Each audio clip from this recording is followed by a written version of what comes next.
तो hello guys, मैं हूँ रोहित राय। आजकल हम सबकी ज़िंदगी इंटरनेट से जुड़ गई है और आपको बता दूं कि एक स्टडी में पाया गया है कि हमारे देश में हर एक इंसान लगभग 7 घंटे मोबाइल का इस्तेमाल करता है और उस 7 घंटे में से लगभग 3 घंटा वो सोशल मीडिया पे बिता देता है। तो जैसे लोग मोबाइल और इंटरनेट को ज़्यादा यूज़ करने लगे हैं, वैसे ही दिन पे दिन साइबर क्राइम भी बढ़ते जा रहा है। और इसी बीच 9 मार्च 2021 को पार्लियामेंट में होम मिनिस्ट्री यानी गृह मंत्रालय ने साइबर वॉलंटियर प्रोग्राम के बारे में जानकारी दी। तो आज हम इसी टॉपिक पे बात करेंगे डिटेल में, लेकिन उससे पहले अगर आपने हमारे चैनल को सब्सक्राइब नहीं किया है तो चैनल को सब्सक्राइब कर ले और बेल आइकन को भी जरूर प्रेस करें। तो चलिए शुरू करते हैं। तो 1980 में विंडकर्फ और बॉब कार्न ने इंटरनेट की खोज की और तब उन्होंने भी नहीं सोचा होगा कि जो चीज हम 2 कंप्यूटर्स में डेटा शेयर करने के लिए बना रहे हैं वो इतना ज्यादा यूज होने लगेगा और लोग इस पे क्राइम भी करने लगेंगे। लोग जैसे जैसे मोबाइल और इंटरनेट यूज करने लगे वैसे वैसे उस पर क्राइम भी बढ़ता गया और सन 2000 में गवर्नमेंट को लगा कि इसके लिए भी कानून बनाना चाहिए और फिर लाया गया इंफॉर्मेशन टेक्नोलॉजी एक्ट 2000, जिसमें डिफाइन किया गया है साइबर क्राइम को और उसके लिए क्या पेनल्टीज होगी वो भी बताया गया है।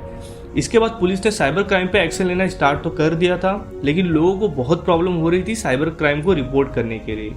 इसीलिए मिनिस्ट्री ऑफ होम अफेयर्स ने 2019 में national cyber crime reporting portal चालू किया, जहां पे इजीली लोग साइबर क्राइम को रिपोर्ट कर सके।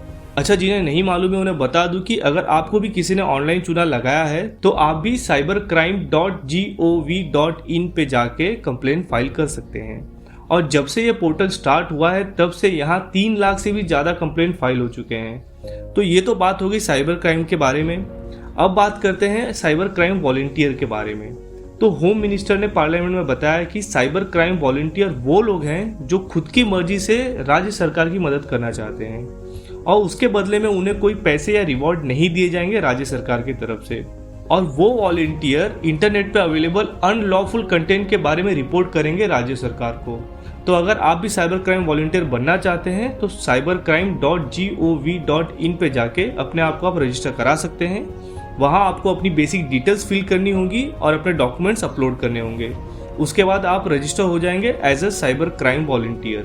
उसके बाद अगर आप इंटरनेट पे कोई भी अनलॉफुल कंटेंट देखते हैं तो आप साइबर क्राइम पोर्टल पे जाकर उसको रिपोर्ट कर सकते हैं। अब अनलॉफुल कंटेंट क्या है तो ये साइबर क्राइम पोर्टल पे बताया गया है।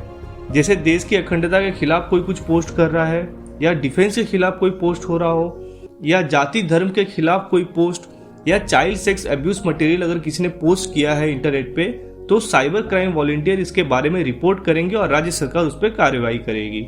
इसी तरह से सरकार ने 4 मार्च 2021 को कुछ ग्रुप ऑफ मिनिस्टर को बुलाया और उनसे सजेशन लिया कि सरकार जो लोगों तक बातें पहुंचाना चाहती है वो बातें सही तरीके से लोगों तक नहीं पहुंच रही है, तो उसके लिए क्या किया जा सकता है।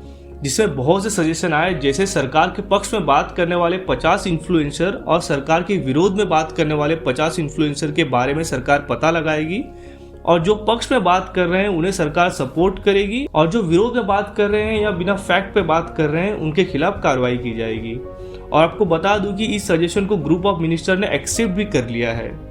आपको बता दूं कि द इंटरनेट फ्रीडम फाउंडेशन नाम की एक संस्था है जो कि लोगों के डिजिटल राइट्स और डिजिटल आज़ादी के बारे में आवाज़ उठाती है और सरकार के इस प्रोग्राम पे उनका बोलना है कि ये कल्चर ऑफ सर्विलेंस लेकर आ जाएगा देश में। जैसे चाइना में आपको हर जगह सरकार के जासूस दिखेंगे और अगर किसी ने किसी मीटिंग में अगर सरकार के बारे में बात किया है तो वो गवर्नमेंट को उसकी जानकारी दे देते हैं और फिर गवर्नमेंट उस पर लीगल एक्शन लेते हैं। तो ऐसा ही कल्चर हमारे देश में भी आ जाएगा, जो कि बहुत गलत है, क्योंकि डेमोक्रेसी की खूबसूरती ही यही है कि यहाँ सबको आज़ादी है अपने विचार रखने की।